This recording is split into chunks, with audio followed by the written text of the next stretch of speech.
அன்பிற்கினிய ஆசிரிய பெருமக்களே, உங்கள் அனைவருக்கும் மணிகணேசனின் அன்பான வணக்கங்களை தெரிவிச்சுக்கிறேன். இப்போ நம்ம அந்த டெட்டு முதல் தாளுக்குரிய தமிழ் இலக்கண பகுதி எத்தனை வாட்டி பார்த்தாலுமே ஒவ்வொரு முறையும் நமக்கு புதுசா இருக்கிற மாதிரியே தோணுதே சார் அப்படின்னு அந்த உங்களுக்கு கேள்வி வரும். அந்த கேள்விக்கு விடை அளிக்கும் முகமாக தான் இந்த இப்போ நம்ம ஒரு முக்கியமான ஒரு 50 கேள்விகள் நம்ம வந்து அந்த கேள்விகளுக்குரிய விடைகளையும் உரிய விளக்கங்களோட நம்ம இப்ப பார்க்கலாம். ஓகேவா? நம்ம வீடியோ நிறைய போட்டிருக்கோம். இதுக்கு முன்னாடி போய் நீங்க வந்து ஸ்க்ரோல் பண்ணி பார்த்தீங்கன்னா தமிழுக்கு, ஆங்கிலத்துக்கு, மேத்ஸ், சயின்ஸு, குறிப்பா அதிகமா சோசியல் சயின்ஸுக்கு நம்ம நிறைய போட்டிருக்கோம். அதை தவிர சைக்காலஜி பகுதிக்கு நம்ம நிறைய போட்டிருக்கோம். அந்த வீடியோலாம் பாருங்க. பார்த்துட்டு உங்களுக்கு அந்த வீடியோ வந்து பிடிச்சிருந்துச்சுன்னா லைக் பண்ணுங்க, ஷேர் பண்ணுங்க அந்த வீடியோவை சக நண்பர்களுக்கு. அந்த வீடியோவில் ஏதாவது உங்களுக்கு ஒரு மாற்று கருத்து இருக்குது, ஏதாவது ஒரு விஷயத்த சொல்லணும் அப்படின்னா கூட கமெண்ட் பகுதியில் போய் உங்களுடைய ஆக்கப்பூர்வமான கருத்துக்களை வந்து சொல்லுங்க. இந்த ஒரு அன்பான வேண்டுகோளை மட்டும் உங்கள்கிட்ட சொல்லிக்கிட்டு இப்போ நம்ம வினா விடை பகுதிக்கு செல்லலாம். முதல் கேள்வி, உயிரெழுத்துக்களில் குறிலெழுத்துக்கள் எத்தனை அப்படின்னு கேட்குறாங்க. ரொம்ப எளிதான கேள்விதான். உயிரெழுத்துக்களில் குறிலெழுத்துக்கள் எத்தனை அப்படின்னா 5 தான். அ, இ, உ, ஏ, ஓ ஆகிய 5ம் குறுகிய ஓசையுடையதால் குறிலெழுத்துக்கள் எனப்படும். இதை தவிர எஞ்சிய 7 இருக்குல்ல, மொத்தம் உயிரெழுத்துக்கள் 12.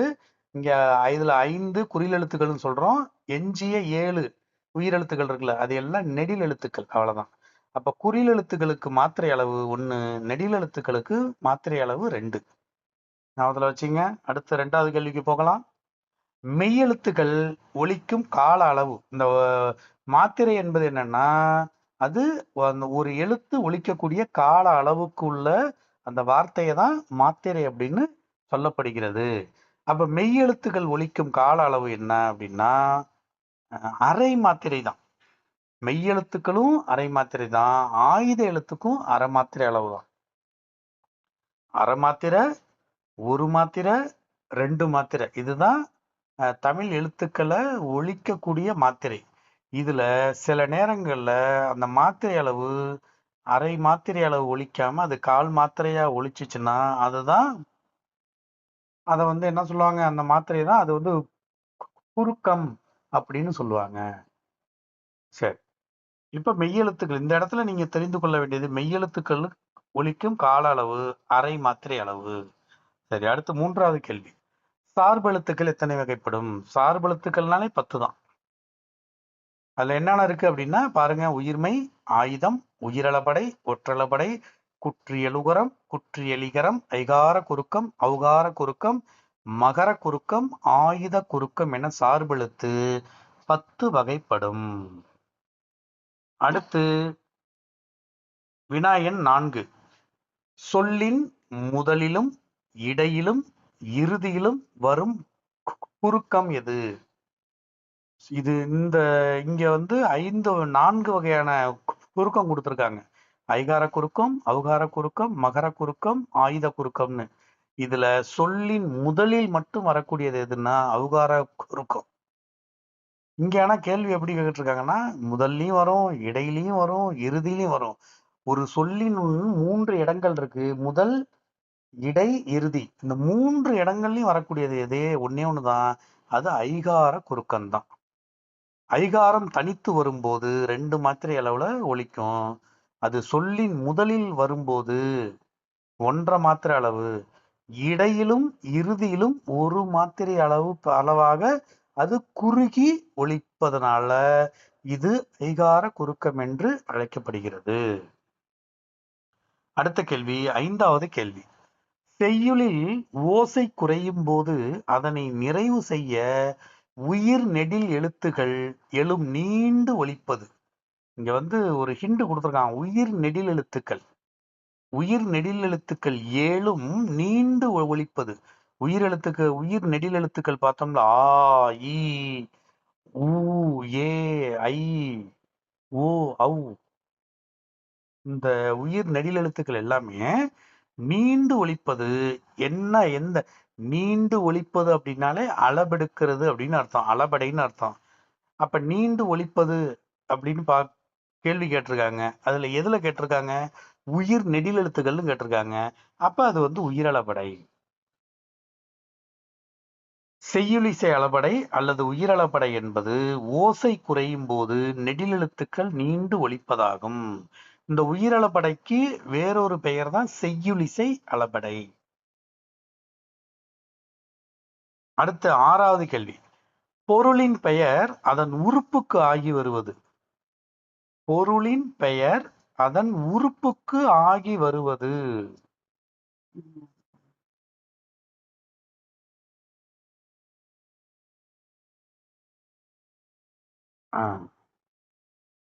இதற்கான விடை வந்து முதலாகு பெயர். பொருளின் பெயர் அதன் உறுப்புக்கு ஆகி வருவது முதலாகு பெயர். ஒரு பொருளின் பெயர் அதன் உறுப்பை குறிக்கும் போது அது முதலாகு பெயர் அல்லது பொருளாகு பெயர் எனப்படும். முதலாகு பெயர் என்றாலும் பொருளாகு பெயர் என்றாலும் ஒன்றுதான்.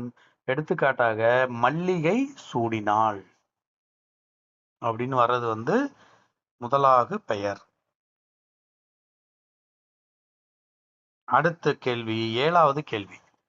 வேற்றுமை உறுப்புகள் மொத்தம் எத்தனைன்னு கேட்குறான். ஆக்சுவலா இந்த கேள்வி வந்து கொஞ்சம் மாற்றி அமைஞ்சிருக்கு. இந்த உறுப்புகள்னு இருக்குல்ல, அதை விட்டுருங்க. அப்ப வேற்றுமை மொத்தம் எத்தனை அப்படி வச்சுக்கிட்டோம்னா கரெக்டா இருக்கும் பதில். வேற்றுமை மொத்தம் எத்தனை அப்படின்னா 8 வேற்றுமைகள் இருக்கு. அதாவது வேற்றுமை 8 வகைப்படும். முதல் மற்றும் 8ஆம் வேற்றுமைக்கு மட்டும் உறுப்புகள் இல்லை. அப்ப இந்த இடத்துல இப்படி வரும். வேற்றுமை உறுப்புகள் மொத்தம் எத்தனை அப்படி இருக்குன்னு கேட்டா 6 இருக்கு.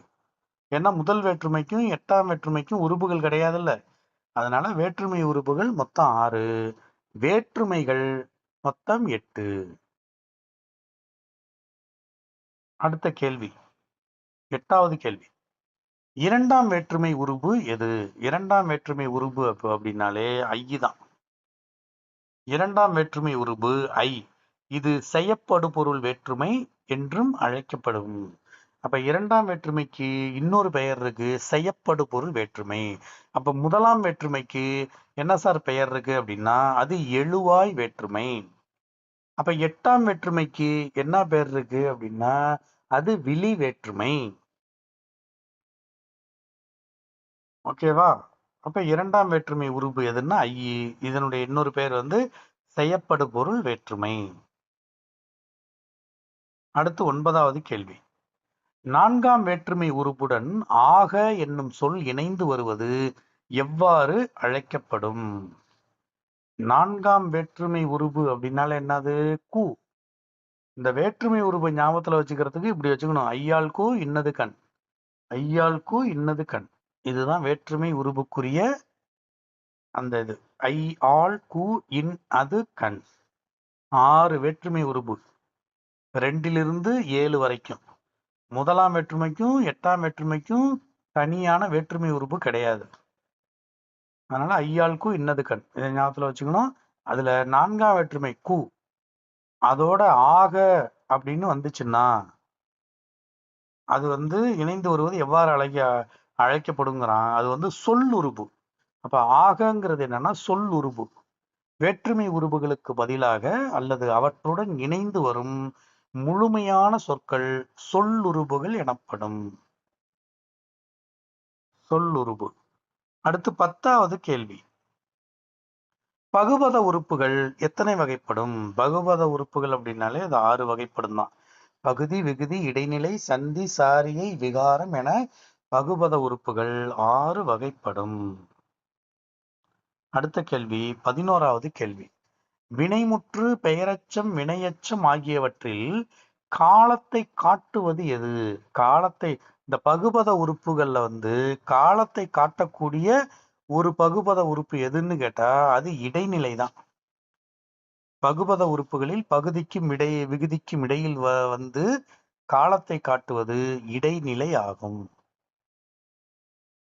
இங்க வினைமுற்று, பெயரச்சம், வினையச்சம் இதெல்லாம் வந்து நம்மளை குழப்புவதற்காக கொடுக்கப்பட்டது. காலத்தை காட்டக்கூடிய பகுபத உறுப்பு எதுன்னா இடைநிலை தான். அடுத்து 12வது கேள்வி.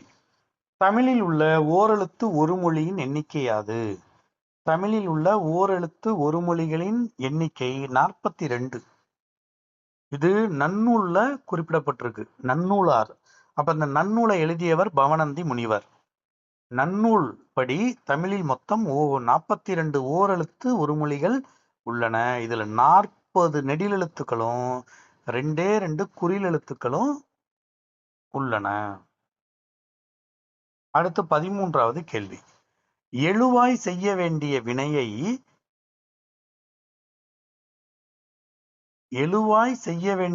வினையை செய்யுமாறு ஏவுவது எவ்வகை தொடர்? தானே செஞ்சா தன்வினை. அந்த வினை மத்தவங்களை செய்ய சொல்லி ஏவுனோம்னா அது பிறவினை. அவ்வளவுதான். அப்ப எழுவாய் செய்ய வேண்டிய வினையை செய்யுமாறு ஏவுவது, மத்தவங்கள செய்ய சொல்றது அப்படின்னா பிறவினை. அப்ப இந்த இடத்துல பிறவினை தான். இந்த தொடர் பிறவினை தொடர். இந்த தன்வினை பிறவினைங்கிறது என்னன்னா ஆக்டிவ் வாய்ஸ், பாசிவ் வாய்ஸ்.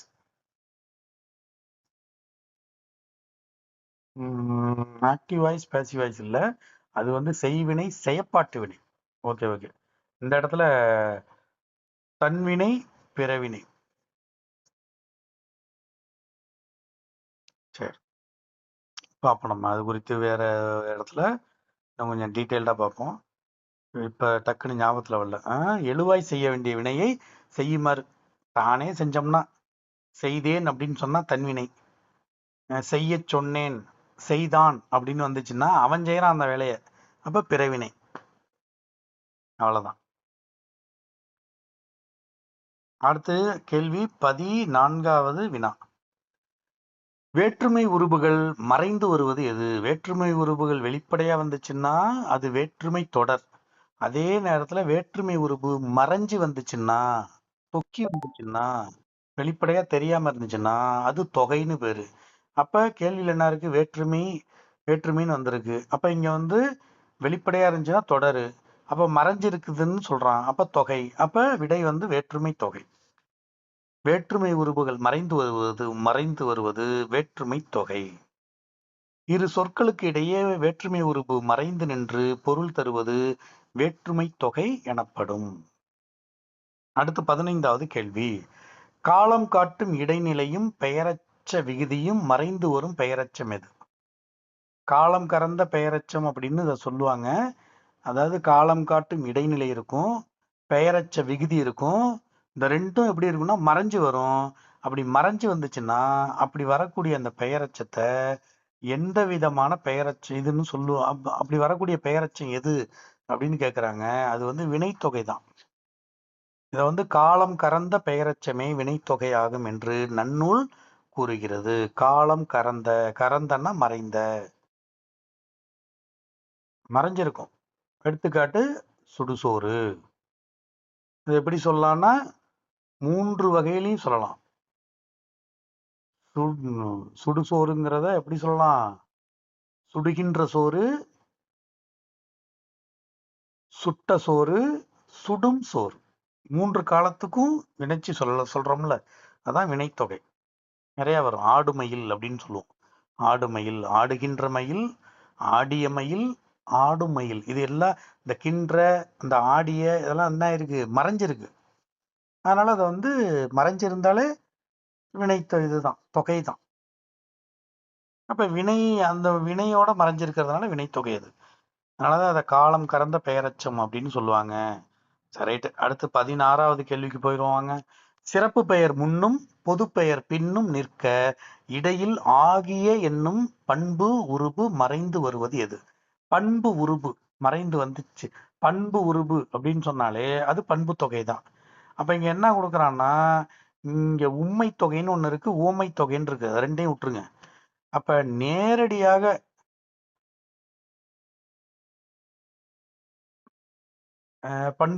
நேரடியாக இருக்கிறது இங்க நேரடியாக அந்த பண்புருபு மறைஞ்சு வந்துச்சுன்னா அது பண்பு தொகைன்னு சொல்லுவோம். இங்க என்ன பண்ணுவோம்? சிறப்பு பெயர் ஒண்ணு இருக்குது, பொது பெயர் வருது, சிறப்பு பெயர் முன்னாடி வருது, பொது பெயர் பின்னாடி வருது.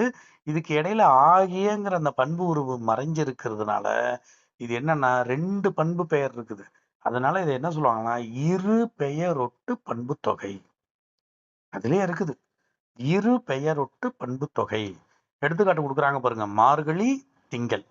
இதுல மார்கழிங்கிறது ஒரு மாதத்தில் இருக்கக்கூடிய ஒரு சிறப்பு பெயர். அது திங்கள் என்பது மாதத்தை குறிக்கக்கூடிய பொது பெயர். அதனாலதான் சொல்றாங்க. அப்ப சிறப்பு பெயர் முன்னாடி வரும், பொது பெயர் பின்னாடி வரும். இது ரெண்டு இடையில ஆகியங்கிற பண்பு உருபு மறைஞ்சிருக்குது. மார்கழியாகிய திங்கள், மார்கழியாகிய மாதம் அப்படின்னு நம்ம பொருள் புரிந்து கொள்ளணும். அப்ப அந்த ஆகியங்கிற பண்பு உருபு மறைந்திருக்கிறதுனால இது இரு பெயரொட்டு பண்பு தொகை. அடுத்து 17வது கேள்வி. சொற்களுக்கு இடையே என்னும் இடைச்சொல் மறைந்து வருவது எது? உம்முங்கிற இடைச்சொல் மறைந்து வந்துச்சுன்னா அது உம்மை தொகை. உம்முங்கிற சொல்லு மறையாம வந்துச்சுன்னா அது எண்ணும்மை.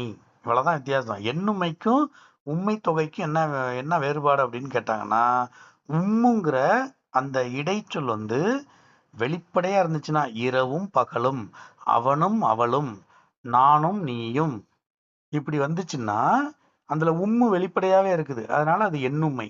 அப்படி இல்லாம இரவும் பகலும் என்று இல்லாமல் இரவு பகல், மேடு பள்ளம் அப்படின்னு வந்துச்சுன்னா அந்த உம்மு மறைஞ்சிருக்கு. அப்படின்னா அது உம்மை தொகை.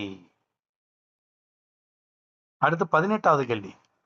புணர்ச்சியில் நிலைமொழி இறுதியும் வருமொழி முதலும் இணையும் போது மாற்றம் ஏதும் நிகழாவிடில். புணர்ச்சி விதி. புணர்ச்சியில 2 புணர்ச்சி இருக்கு. ஒன்று இயல்பு புணர்ச்சி, இன்னொன்று விகார புணர்ச்சி. இயல்பு புணர்ச்சியில 2 சொற்களும் சாதாரணமா சேர்ந்துரும். அது இயல்பு புணர்ச்சி. அதுதான் இங்க கேக்குறாங்க. எந்த மாற்றமும் நிகழாம அப்படியே சேருது அப்படின்னா அது எந்த வகையான புணர்ச்சி அப்படின்னு கேக்குறாங்க. அது இயல்பு புணர்ச்சி. எவ்வித மாற்றமும் இன்றி இரு சொற்கள் இணைவது இயல்பு புணர்ச்சி. உதாரணம் இங்கே கொடுத்திருக்காங்க. வாழை மரம். ரெண்டையும் சேர்த்து எழுதுறப்ப வாழை மரம். பலா மரம், பனை மரம், இந்த மாதிரி.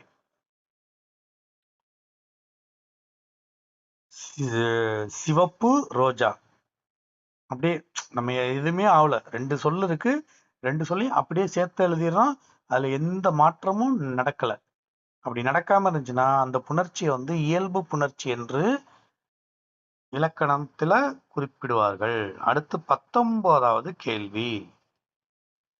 10(2) is equal to 12. இதில் நிகழ்ந்துள்ள விகாரம் எது? 10(2) இதுல பார்த்தோம்னா 10(2) 12ன்னு அல்ல, 12ன்னு வருது. கிட்டத்தட்ட விகாரம் பல மாற்றங்கள் அடைஞ்சிருக்கு. இது இயல்பு புணர்ச்சி கிடையாது, விகார புணர்ச்சி. இந்த விகார புணர்ச்சியில பார்த்தா பல மாற்றங்கள் நிகழ்ந்திருக்கு. 10(2) 12 அப்படின்னு வந்திருக்கு. 12 அப்படின்னு வரல, 12ன்னு வந்திருக்கு. அப்ப இத்து இன்னா மாதிரி இருக்கு, தூ நீயா மாறி இருக்கு. நிறைய மாற்றங்கள் இருக்கிறதுனால இது விகார புணர்ச்சி. பல மாற்றங்கள் நிகழ்ந்துள்ள விகார புணர்ச்சி. இதில் நிலைமொழி இறுதி தூ கெட்டு இன் தோன்றி பல மாற்றங்கள் நிகழ்வதால் இது பொதுவான விகார புணர்ச்சியின் கீழ் வரும்.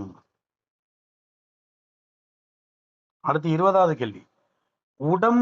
உடம்படு மெய் எழுத்துக்கள் எவை? உடம்படு மெய் எழுத்துக்கள் 2 தாங்க இருக்கு. ஞாபகத்துல வச்சுங்க. 2 தான். அது எதுன்னா ஈயும் இவ்வுங்க. ஈயும் இவ்வும் இது உடம்படும் மெய். உடம்படும் மெய். இ ஐ வழி எவ்வும், ஏனை உயிர் வழி வவ்வும், ஏமுன் இவ்விருமையும் உடம்படுமை என்ற விதியின்படி இ இவ்வு ஆகிய இரண்டும் உடம்படும் மெய் ஆகும். இந்த யா எங்க வரும்னா இ ஐ. இதுக்கு முன்ன இது வந்துச்சுன்னா யா வந்துடும். ஏனைய உயிரெழுத்துக்கள் வந்துச்சுன்னா வா வந்துடும். இந்த ஏ முன், ஏங்கிற இது முன்னுல இந்த 2மே வந்துடும் அப்படின்னு சொல்றாங்க. உடம்படுமை. அடுத்து 21வது கேள்வி. நிலைமொழி ஈற்றில் இ ஐ வரும்போது இப்பதான் நம்ம பார்த்தோம். தோன்றும் உடன்படு மெய் எது? இ இ ஐ வரும்போது தோன்றும் உடம்படு மெய்யது அப்படின்னா ஈ தான். இதனுடைய விதியே கொடுத்துருக்காங்க. இ இ ஐ வழி எவ்வும் அப்படின்னு கொடுத்துருக்காங்க. உதாரணத்தை பாருங்க, மணி அடித்தது அப்படின்னு இருக்கு. மணி அடித்தது அப்படிங்கிறத நம்ம என்ன பண்ணுவோம்னா யான்னு போட்டுருவோம்.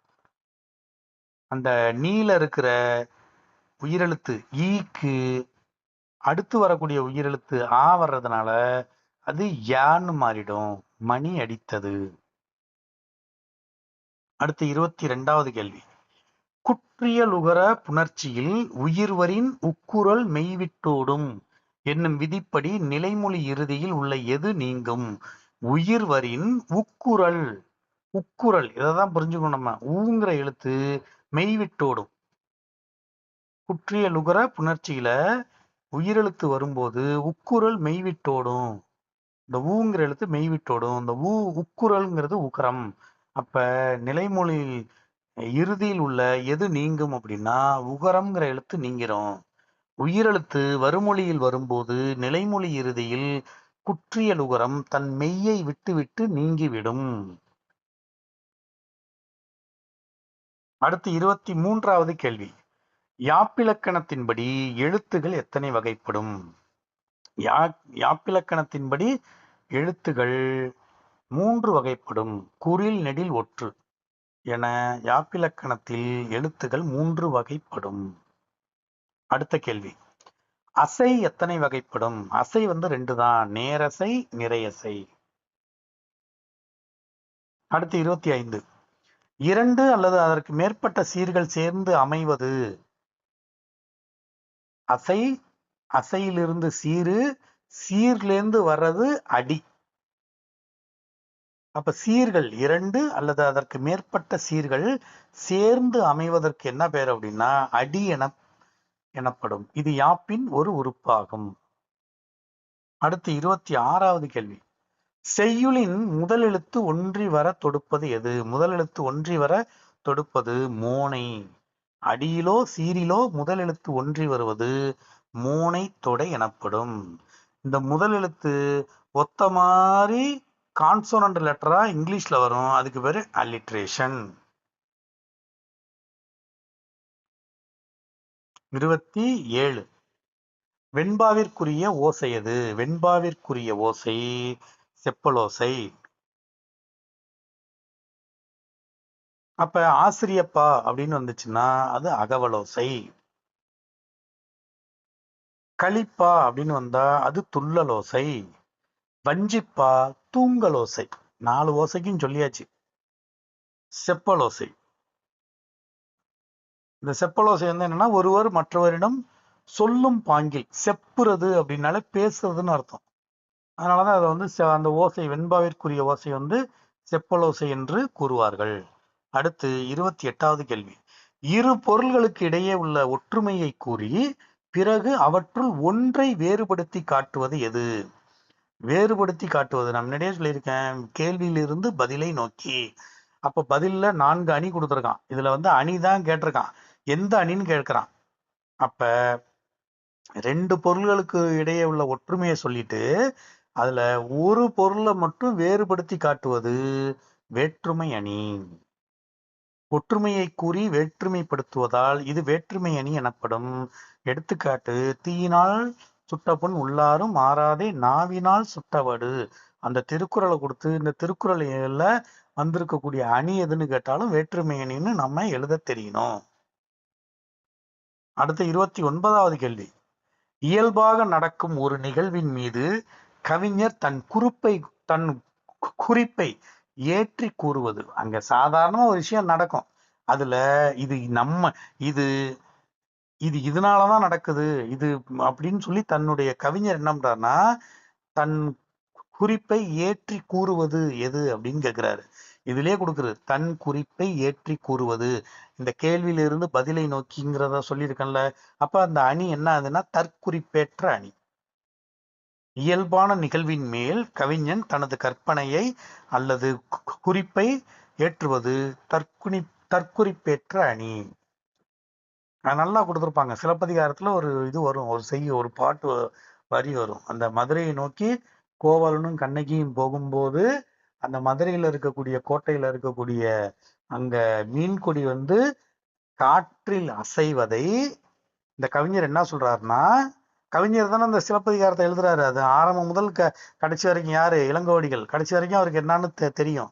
அப்படிங்கிறப்ப கோவலனுக்கு மதுரையில தான் அநீதி நடக்க போது, அதன் வழியாக நான் இறக்க போறான், அதனால கண்ணகி வந்து துயர் அடைய போறா அங்கிறத மனசுல வச்சுக்கிட்டு தான் அந்த இடத்துல அவரு இளங்கோவடிகள் என்ன சொல்லுவார் அப்படின்னா, இந்த கொடி காற்றில் அசைவத கண்ணகியும் கோவலனையும் பார்த்து இங்க வராதீங்க வராதீங்க, நீங்க அப்படியே திரும்பி போயிடுங்கன்னு சொல்ற மாதிரி இருக்குன்னு கவிஞர் தன் குறிப்பை ஏற்றி சொன்னதுனால அந்த பாடல் வரிகள் தற்குறிப்பேற்ற அணிக்கு சான்றாகும்.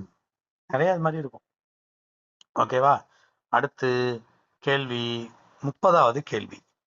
புகழ்வது போல பழிப்பதும் பழிப்பது போல புகழ்வதும் எவ்வகை அணி? இது நமக்கு நல்லாவே தெரியும்.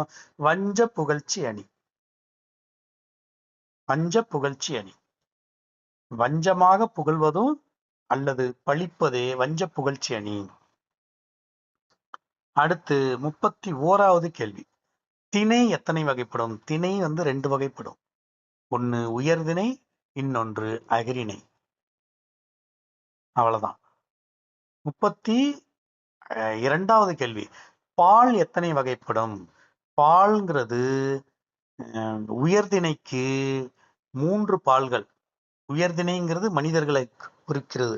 அப்ப மனிதர்கள் எப்படி இருக்கிறோம்னா, ஆணா இருந்தா ஆண்பால், பெண்ணா இருந்தா பெண்பால், ஆணும் பெண்ணும் சேர்ந்தது பலர்பால். முடிஞ்சிச்சா? சரி. அடுத்தது உயர்திணையில 2 தான் இருக்கும். ஒன்னு சிங்குலர்ல இருக்கும், இன்னொன்னு ப்ளூரல்ல இருக்கும். சிங்குலர்ல இருந்தா அது ஒன்றன் பால், ப்ளூரல்ல இருந்தா பலவின் பால். அவ்வளவுதான். அப்ப முடிஞ்சிச்சா? அப்ப பால் எத்தனை வகைப்படும் அப்படின்னா, திணை அடிப்படையாக கொண்டு பால் 5 வகைப்படும். ஆண்பால், பெண்பால், பலர்பால், ஒன்றன்பால், பலவின்பால் என பால் 5 வகைப்படும். அவ்வளவுதான். அடுத்து 33வது கேள்வி. இடம் எத்தனை வகைப்படும்? இடம்ங்கிறது இந்த இடத்துல வந்து தன்மை, முன்னிலை, படர்க்கை. இதுதான் இடம். நம்மளை நாமே சொல்லிக்கிட்டோம்னா தன்மை, அடுத்தவங்கள பார்த்து சொன்னோம்னா அது முன்னிலை. படர்க்கைங்கிறது நம்ம 2 பேருக்கும் சம்பந்தம் இல்லாம 3வது மனிதர்களை பத்தி பேசணும்னா படர்க்கை. இதை இங்கிலீஷ்ல என்ன சொல்லுவோம்? First person, second person, third person அப்படின்னு சொல்லுவோம்ல. ஃபர்ஸ்ட் பர்சன்ல ஐ வி, செகண்ட் பர்சன்ல யூ யூ, தேர்ட் பர்சன்ல ஹீ ஷீ இட் தே. இதேதான். நம்ம இந்த மொழின்னு வந்துட்டா தமிழ்ல தமிழை மட்டும் எடுத்துக்கிட்டு போயிட்டு கூடாது. இங்கிலீஷையும் வச்சுக்கிட்டோம்னா தான் அங்க வர்றப்ப அங்க அடிப்போம், இங்க வர்றப்ப இங்க நம்ம சரியான பதில செஞ்சிருவோம். அப்ப இடம் எத்தனை வகைப்படும் அப்படின்னா 3 வகைப்படும். இந்த தமிழ் மொழிய முதன்மை மொழியாக ஏற்றுக்கொண்டவர்களுக்கு இந்த மாதிரியான இலக்கண கேள்வி பதிலாம் எளிதான கேள்வி, டக்கு டக்குன்னு அடிச்சுட்டு கடந்துட்டு போயிடுவாங்க. இந்த தமிழ் மொழி இல்லாம பிற மொழி சார்ந்த பாட ஆசிரியர்களுக்கு இந்த இலக்கணம்னாலே வேம்பை விட கசப்பான ஒன்றாக தான் அவர்கள் வந்து அணுகுவாங்க. அவர்களுக்கு இது வேம்பு இல்ல, இது இனிப்பு அப்படின்னு கற்கண்டு தான் அப்படின்னு சொல்ற வகையில தான் சின்ன சின்ன விஷயங்கள் அங்கங்க தொட்டு தொட்டு அவங்கெல்லாம் சொல்றோம். அவர்களுக்கு இங்கிலீஷ்னா அதை பத்தி தெரியும். First person, second person, third person அவங்க கரை கண்டவர்கள், நல்லா தெரியும். அதுதான் இங்க கொடுத்துருக்கான். இங்க இடம் எத்தனை வகைப்படும் கேட்கிறான். 3. அதே தான் இங்க. தன்மைனா ஃபர்ஸ்ட் பர்சன், முன்னிலைனா செகண்ட், படற்கைனா தேர்ட் பர்சன். அவ்வளவுதான். முடிஞ்சு போச்சா? அடுத்து வாங்க 34வது கேள்விக்கு வாங்க. இலக்கண முறைப்படி பிழை உடையது எனினும் ஏதோ ஒரு காரணம் கருதி பிழை என்று என ஏற்றுக்கொள்ளப்படுவது எது? சாதாரணமா நம்ம குடும்பத்திலே வீட்டுல என்ன பண்ணுவோம்? ஒரு பையனை போய் ஏ வாடி ராசாத்தின்னு சொல்லுவோம். பொம்பளை பிள்ளையா இருந்தா ஏ வாடா ராசாக்கண்ணுன்னு சொல்லுவோம். இது ரெண்டுமே தப்பு. ஏன்னா ஆங்கிலத்தை படி பாருங்க, ஹீ தப்பு தானே வரும். தமிழ்ல பார்த்தா ஆடினான் அப்படின்னு சொல்றத ஆடினான்னு சொல்லக்கூடாது. அப்ப சொல்றோம், சரி இப்படி வருது, இப்படி சொல்றோம், இது வந்து இலக்கணப்படி தவறுதான், ஆனா இது ஏற்கத்தக்க தவறுதான் அப்படின்னு இலக்கணவாதிகளே அதை ஏற்றுக்கொண்டு அவர்கள் அதுக்கு ஒரு பேர் வைக்கிறாங்க. அது வந்து அது வந்து என்னது? பிழைதான், பிழைதான், அது வலுதான். ஆனா அந்த வலு வந்து ஏற்றுக்கொள்ளப்பட்ட வலுவா இருக்கிறதுனால அதுக்கு என்ன சார் பேர் அப்படின்னா வலு அமைதின்னு பேர், வேற ஒண்ணும் கிடையாது. ஏதோ அந்த இடத்துல வலு அப்படின்னா வழுக்கிறது அப்படின்னு நினைச்சுக்க கூடாது. வலுங்கிறது பிழைங்கிற வார்த்தைக்கு இன்னொரு சினானிம் வேர்டு தான் வலு. நீ பேசுறதுல வலு இருக்கு, பிழை இருக்கு அப்படின்னு சொல்றது. அது அந்த வலுவை வந்து அமைதியாக ஏற்றுக்கொள்வதுதான் வலு அமைதி. என் அம்மை வந்தாள் என மாட்டை அழைப்பது. இந்த என்னோட மாடு வந்துச்சுன்னு சொல்றதை விட்டுவிட்டு என்னோட அம்மா வந்துட்டுக்கு அப்படின்னு சொல்றது வந்து வலு அமைதி தான். ஓகேவா? அடுத்து 35வது வினா. சுட்டெழுத்துக்கள் எவை? சுட்டெழுத்துக்கள் ஆ இ ஊ தான் சுட்டெழுத்துக்கள். ஆ இ ஊ. ஆ இ ஊ மூன்றும் சுட்டெழுத்துக்கள். இதில் ஊ தற்போது பயன்பாட்டில் இல்லை. அது என்ன ஆ இ ஊ அப்படின்னு கேட்டா அந்த இந்த. இங்கிலீஷ்ல திஸ் தட்டு முடிஞ்சு போச்சா? அப்ப அந்த இந்த அது வந்து நம்ம பழக்கப்பட்டு நம்ம வந்து பயன்படுத்திட்டு இருக்காங்க. அந்த அந்த வீடு என் வீடு, அந்த பையன் தான் என் பையன், இந்த பொண்ணு தான் பார்த்துருக்கேன் அப்படிலாம் நம்ம சொல்லிட்டு இருப்போம். நம்ம அந்த இந்த இதுல ஊன்னு ஒரு வார்த்தை வந்திருக்கு. அது வந்து உந்த. உந்தங்கிறது வந்து இலக்கணத்துல அப்ப பயன்பாட்டுல இருந்துச்சு, இப்ப நவீன காலத்துல பயன்பாட்டுல இல்லை. அதனால அ இ உ இந்த மூன்றுமே சுட்டெழுத்துக்கள். சில நேரத்துல இப்படி கேட்கும், இந்த சுட்டெழுத்துக்கள்ல தற்போது பயன்பாட்டில் இல்லாத எழுத்துக்கள்னு கேட்டுருவாங்க. அப்படிங்கிறப்ப ஊங்கிற எழுத்த நம்ம குறிப்பிட்டு காட்டணும். ஊங்கிறது உந்த, ஆங்கிறது அப்பக்கம், இப்பக்கம், ஊங்கிறது உப்பக்கம். உப்பக்கம்னு நம்ம இப்ப யாரும் சொல்றது இல்லை. எல்லாம் கொஞ்சம் புரிஞ்சுங்க. நம்ம கஷ்டம்லாம் ஒண்ணும் இல்லைங்க, ஈஸி தாங்க. கொஞ்சம் நம்ம புரிஞ்சுக்கிட்டோம்னா போதுங்க, அவ்வளவுதாங்க. தூக்கி அடிச்சுட்டு போயிட்டே இருக்கலாம். அடுத்து பார்ப்போம். 36வது கேள்வி. வினா எழுத்துக்கள் மொத்தம் எத்தனை? வினா எழுத்துக்கள் மொத்தம் எத்தனை? வினா எழுத்துக்கள் சுட்டெழுத்துக்கள் 3, வினா எழுத்துக்கள் 5. அவ்வளவுதான். எல்லாம் ஒற்றைப்படையில தான் வருது. சுட்டெழுத்துக்கள் 3, அ இ உ. வினா எழுத்துக்கள் பார்ப்போம். ஏ, யா, ஆ, ஊ, ஏ ஆகிய 5ம் வினா எழுத்துக்கள் ஆகும். என்ன, எத்தனை வினா எழுத்துக்கள். யாது, யார் அப்படிலாம் கேட்போம்ல, அந்த எழுத்துக்கள் தான் வினா எழுத்துக்கள். 5 வினா எழுத்துக்கள் மொத்தம் 5 ஞாபகத்துல வச்சுங்க. அடுத்து 37வது கேள்விக்கு போயிருவோம். சொல்லின் முதலிலும் இறுதியிலும் வரும் வினா எழுத்து எது? ஒரு சொல்லினுடைய முதலிலும் வரும். ஏன் அப்படிங்கிறது, ஏங்கிறது முதல்லையும் வரும்.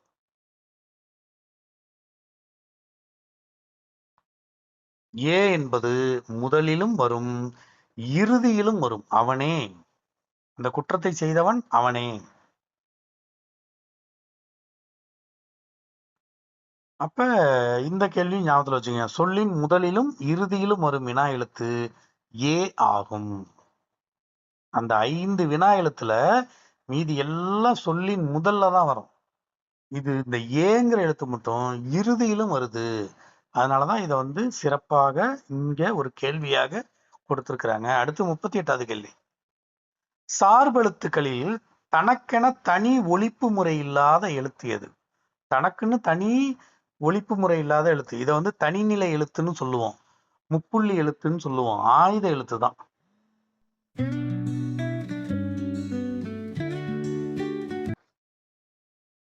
அடுத்த கேள்வி 38. சார்பெழுத்துகளில் தனக்கென தனி ஒலிப்பு முறை இல்லாத எழுத்து எது அப்படின்னா அது வந்து ஆயுத எழுத்து தான். இதை வந்து தனி நிலை எழுத்து அப்படின்னு சொல்லுவோம். ஆயுத எழுத்து நுட்பமான ஒலிப்பு முறை உடையது. இது தனித்து இயங்காது, பிற எழுத்துக்களுடன் சார்ந்தே ஒலிக்கும். ஆயுத எழுத்து. இந்த ஆயுத எழுத்துக்குள்ள மாத்திரை வந்து அரை மாத்திரை தான் சொல்லியிருக்கோம், அதே ஞாபகத்துல வச்சுக்கணும். அது ஆயுத குறுக்கத்துல கால் மாத்திரை அளவா குறுகி ஒலிக்கும், அதையும் நினைவில் வச்சுக்கணும். ஒரு எழுத்த பார்த்துட்டப்ப அந்த இடத்தோட விட்டுட்டு போயிடக்கூடாது. அடுத்து 39வது கேள்வி. தன் பெயரை குறிக்காமல் அதனோடு தொடர்புடைய வேறு பொருளுக்கு ஆகி வருவது. தன் பெயரை குறிக்காமல் அதனோடு தொடர்புடைய வேறு பொருளுக்கு ஆகி வருவது. ஆகி வருவது. கேள்வியிலிருந்து பதிலுக்கு போங்க. ஆகி வருவது. ஆகி வருவது என்ன இருக்குங்க? ஆகு பெயர்னு இருக்கா? அதுதாங்க விடை. தன் பெயரை குறிக்காமல் அதனோடு தொடர்புடைய வேறு பொருளுக்கு ஆகி வருவது. ஒன்றன் பெயரை அதை குறிக்காமல் அதனோடு தொடர்புடைய மற்றொன்றிற்கு ஆகி வருவது ஆகு பெயர் ஆகும். அடுத்து 40வது வினா. அறுவகை சீர்களுள் காய்ச்சீர் எவ்வாறு அழைக்கப்படும்? காய்ச்சீர் அப்படின்னாலே அது வெண்பா உரிச்சீர் தான். நேர் இறுதியாக உடைய மூவசை சீர்கள். காய்ச்சீர்னா ஒண்ணும் இல்ல, நேர் நேர் நேர் தேமாங்காய் அப்படின்னு வரும். தேமாங்காய், புளிமாங்காய், கருவிலங்காய், கூவிலங்காய் அப்படின்னு வரும். அந்த காய்ச்சீர் அதை காய்ச்சீர் அப்படின்னு சொல்லுவாங்க. அந்த காய்ச்சீருக்கு என்ன பெயர் அப்படின்னா வெண்பா உரிச்சீர்னு பேரு. இதெல்லாம் கொஞ்சம் அப்படியே ஞாபகத்துல வச்சுங்க. இதெல்லாம் ரொம்ப டீட்டெயில்டா போனா அது பெரிதாக போகும். அவ்வளவு வேண்டியதில்லை. காய்ச்சீரை அதுக்கு இன்னொரு பேர் இருக்கு, வெண்பா உரிச்சீர். அவ்வளவுதான். சரி, 41வது கேள்வி. அகப்பொருள் திணைகள் மொத்தம் எத்தனை? அகத்திணைகள். அகத்திணை அப்படின்னு சொல்றப்ப குறிஞ்சி, முல்லை, மருதம், நெய்தல், பாலை 5ன்னு டக்குன்னு அவசரப்பட்டு 5 டிக் அடிச்சிடக்கூடாது. டிக் அடிச்சிங்கன்னா என்ன சார் ஆகும்? அப்ப 5 தானே சார், என்ன சார் இப்படி சொல்றீங்க அப்படின்னா, இன்னும் 2 இருக்குங்க. இன்னும் 2 என்ன இருக்கு? இன்னும் 2 இருக்கு. அப்ப அகப்பொருள் திணைகள் மொத்தம் 7. அப்ப இன்னும் 2 என்னன்னா கைக்கிளை, பெருந்திணை. இந்த கைக்கிளை என்பது ஒருதலை காமம்.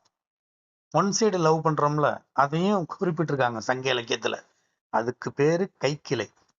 பெருந்திணை என்பது என்னன்னா பொருந்தா காமம்.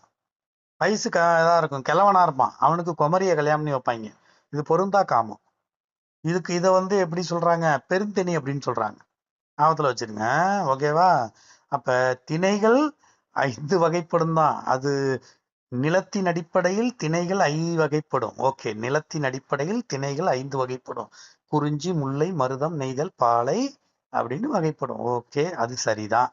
ஆனா அகப்பொருள் அடிப்படையில அகத்திணைகள் எத்தனை வகைப்படும்னா 7. அதுல 2 நம்ம குறிப்பிட்டாக வேண்டும். கைக்கிளை, பெருந்திணை. அடுத்து 42வது கேள்வி. புறப்பொருள் திணைகள் மொத்தம் எத்தனை? இங்க அகப்பொருள்னு கொடுத்துட்டான்ல, அடுத்தது வாடா மாவனை புறப்பொருள் திணைகள் எத்தனைன்னு சொல்றா அப்படின்னு கேக்குறாங்க. புறப்பொருள் திணை அப்படின்னு கேட்டாலே இது புறம் சார்ந்த திணைகள். புறம் என்பது போரை சார்ந்தது. அப்ப இந்த போர்களின் போது போரை சார்ந்த திணைகள் மொத்தம் எத்தனைனா 12 திணைகள் இருக்கு. வெட்சி முதல் வெட்சி, கரந்தை, உளிஞை இப்படியே போயிரும். அப்ப வெட்சி முதல் பெருந்திணை வரை. பெருந்திணை இதுல இடையில பாடான் திணைன்னு ஒண்ணு வரும், பெருந்திணைன்னு ஒண்ணு வரும். இது எல்லாம் சேர்த்து 12 திணைகள் என்ன இருக்கு. இதெல்லாம் எது சார் சொல்லுது? அகப்பொருள் திணைகள் 7, புறப்பொருள் திணைகள் 12ன்னு எவன் சொல்றான் அப்படின்னா, புறப்பொருள் வெண்பா மாலைன்னு ஒரு புத்தகம் இருக்கு. அந்த புறப்பொருள் வெண்பா மாலையில தான் இதெல்லாம் சொல்லப்படுது. அகப்பொருள் திணை, புறப்பொருள் திணை 12 அப்படின்னு சொல்லிட்டு. அடுத்து 43வது கேள்வி. வெற்றி பெற்ற அரசனையும் அவனது வீரத்தையும் புகழ்ந்து பாடுவது எவ்வகை திணை? வெற்றி பெற்றது அப்படின்னால இது என்னது? வெற்றி பெற்றால என்னது? வாகை சூடிவிட்டேன் அப்படின்னு தானே சொல்லுவோம். வாகை, வெற்றி வாகை அப்படின்னு தான் சொல்லுவாங்க. வெற்றி வாகை சூடிவா. நம்மளையும் நான் உங்களை பார்த்து சொல்றேன். இந்த தேர்வுக்கு எழுத போற அத்தனை பேரும் வெற்றி வாகை சூடி திரும்பி வாங்க அப்படின்னு சொல்றான். வெற்றி வாகை. அப்ப இந்த வெற்றி வாகை அப்படின்னு சொல்றோம்ல, அது வெற்றி பெற்ற அரசனையும் அவனது வீரத்தையும் புகழ்ந்து பாடக்கூடிய அந்த புறத்திணைக்கு என்ன பேர் அப்படின்னா வாகை திணை. இங்க கொடுத்திருக்கிற வஞ்சி, கரந்தை, பாடான் எல்லாமே புறத்திணைகள் தான். அப்ப வெற்றி பெற்ற மன்னன் வாகை பூச்சூடி, அந்த வாகை திணையில வந்து ஒவ்வொரு புற புறத்திணைக்கு என்ன பண்ணுவாங்கன்னா ஒரு ஒரு பூவை வந்து சூடுவாங்க. அப்ப இங்க வெற்றி பெற்ற மன்னன் வந்து வாகை பூவை சூடி வந்தான்னாலே அது ஒரு குறியீடு. வாகை பூவை சூடி வந்துட்டான்னா அங்க தூரத்துல இருந்து பாக்குறவனுக்கு வந்து ஆஹா நம்ம அரசன் வந்து இந்த போர்ல வந்து வெற்றி பெற்றுட்டான் அப்படின்னு நான் சொல்லுவாங்க. அவனுக்கு கீழே இருப்பாங்கல்ல புலவர்கள், அவங்க எல்லாம் அவனை ஏத்தி பாடுவாங்க. அப்ப வெற்றி பெற்ற அரசனை போற்றி புகழ்ந்து பாடக்கூடிய அந்த திணைக்கு பேரு வாகை திணை. அடுத்து 44வது கேள்வி.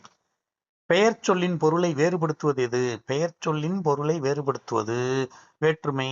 கேள்வியில வேறுபடுத்துவதுன்னு இருக்கு, அப்ப பதில்ல வேற்றுமை இருக்கு, ரெண்டையும் லிங்க் பண்ணிருங்க, வேற்றுமை தான். 45வது கேள்வி. எட்டாம் வேற்றுமை எவ்வாறு அழைக்கப்படுகிறது? ஏற்கனவே நம்ம சொல்லியிருக்கிறோம், எட்டாம் வேற்றுமைக்கு வந்து உருபு கிடையாது. அந்த எட்டாம் வேற்றுமையை வந்து எப்படி சொல்லுவோம்னா விழி வேற்றுமை அப்படின்னு சொல்லுவோம். ஒருவரை அழைக்கும் பொருளில் வருவதால் இது விழி வேற்றுமை எனப்படும். இதற்கு தனி உருபு கிடையாது. அப்ப எழுவாய் வேற்றுமைன்னு இங்க பதில்ல இருக்குது, அது முதல் வேற்றுமை. செய்யப்படு பொருள் வேற்றுமைன்னு அடியில இருக்குது, 4வது விடையா, அது வந்து இரண்டாம் வேற்றுமை. இந்த உடைமை வேற்றுமை என்னவென்று கமெண்ட் பகுதியில சொல்லுங்க நீங்க. உடைமை வேற்றுமை. அடுத்து 46வது கேள்வி. ஆறாம் வேற்றுமை உருபு எது? ஆறாம் வேற்றுமை உருபு நம்ம முன்னாடியே சொல்லியிருக்கீங்க, வந்து கூ, இன்னு, கண்ணு இதெல்லாம் கொடுத்துருக்கான், அதுன்னு கொடுத்துருக்கான். அப்ப ஆறாம் வேற்றுமை உருபு நமக்கு சரியா தெரிஞ்சுன்னா டிக் அடிச்சிருவோம் இதுதான்னு, இல்லைன்னா நம்ம குழம்பிட்டு இருப்போம். ஆறாம் வேற்றுமை ஓகேவா? அப்ப வந்து நான் முன்னாடியே சொல்லியிருக்கேன், வேற்றுமை உருபு மொத்தம் 6 இருக்கு. அந்த 6ஐயும் ஞாபகத்துல வச்சுக்கிட்டா ஈஸி. ஐயாளுக்கு இன்னது கண், அவ்வளவுதான். இந்த இதுல படிப்போம்ல கணக்குல, போர்ட் மாஸ், ஆங்கிலத்துல வந்து விப்ஜிஆர் விப்ஜிஆர்னு சொல்லுவோம்ல, வானவில்லுடைய அந்த 7 நிறங்களை, அதே மாதிரிதான் வேற்றுமை உருப ஞாபகத்துல வச்சுக்கிற ஒரு சின்ன ஒரு வாய்ப்பாடு. ஐயாள் கூ இன்னது கண். ஐயாள் கூ இன் அது, இந்த இடத்துல அது ஆறாம் வேற்றுமை, கண்ணுங்கிறது 7ஆம் வேற்றுமை, அப்ப கூங்கிறது 4ஆம் வேற்றுமை, ஐயாள் கூ 4ஆம் வேற்றுமை, இன்னுங்கிறது இன்னது கண், இன்னுங்கிறது 5ஆம் வேற்றுமை, கண்ணு 7ஆம் வேற்றுமை. அப்ப இங்க என்ன கேள்வி என்ன கொடுத்துருக்கான், 6ஆம் வேற்றுமை உறுப்பு எதுன்னு கேட்கிறான். அப்ப அதுதான் 6ஆம் வேற்றுமை. அது, ஆது, ஆகியவை 6ஆம் வேற்றுமை உறுப்புகள். தற்போது அது மட்டுமே பெரும்பாலும் பயனில் உள்ளது. இந்த அதை எங்க பயன்படுத்துவோம்? ஒரு பேர் இருக்கு, ஒரு பேர் சொல்லுங்களேன். முருகன் அப்படின்னு இருக்குல்ல, இந்த முருகன்கிற பேரை இந்த அதுங்கிற வேற்றுமை உறுப்பை போட்டு எப்படி தெரியுமா சொல்லுவோம்? முருகன் அது. என் அப்படின்னு இருக்கு, எனது சொல்றோமா? அதான் அவன் அவனது, அவள் அவளது, உனது, உனது பொருள், உனது பேனா அப்படின்னு சொல்றோம்ல, அந்த இடத்துலதான் அது. இந்த வேற்றுமை உறுப்பு எங்க வரும்னா எழுவாயோட தான் வரும். அதனாலதான் எழுவாய் வரும்போது முதல் கேள்வி பார்த்தோம், பெயர் சொல்ல வந்து வேறுபடுத்துவது எது அப்படின்னா வேற்றுமை தான். அப்ப 6ஆம் வேற்றுமை அது. ரைட். அடுத்து 47வது கேள்வி. சொற்பொருள் பின்வரு நிலையணி என்றால் என்ன? ரொம்ப குழம்ப வேணாம், அவனே அழகா கொடுத்துருக்கான். சொல் பொருள் பின்வரு நிலையணி. சொல்லும் பொருளும் அப்படியே அடுத்தடுத்து அப்படி வந்துச்சுன்னா, மீண்டும் மீண்டும் வந்துச்சுன்னா அது சொல் பொருள் பின்வரு நிலையணி. அதுக்கு ஏற்ற பதில் எங்க இருக்குன்னு பாருங்க, 2ஆம் பதில பாருங்க. வந்த சொல்லும் பொருளும் மீண்டும் வருதல், அதான் அதுக்கான விடை. கேள்வியிலிருந்து பதிலுக்கு. தமிழ் ரொம்ப ரொம்ப எளிதுதான், அதை நம்ம புரிஞ்சுக்கிட்டா போதும். கேள்வியிலேயே கொஞ்சம் அப்படியே பிரிச்சு பிரிச்சு, சொல் பொருள் பின் வரு நிலை அணி, சொல்லும் பொருளும் மீண்டும் மீண்டும் வந்துச்சுன்னா அது சொற்பொருள் பின்வரு நிலையணி. ஓகேவா? அடுத்ததாக 48வது கேள்வி. அடி எத்தனை வகைப்படும்? அடி, தர்ம அடி, சாதா அடி அப்படி நினைச்சுக்க கூடாது. அடி எத்தனை வகைப்படும்? அடி 5 வகைப்படும். குறளடி, சிந்தடி, அளவடி, நெடிலடி, களி நெடிலடி.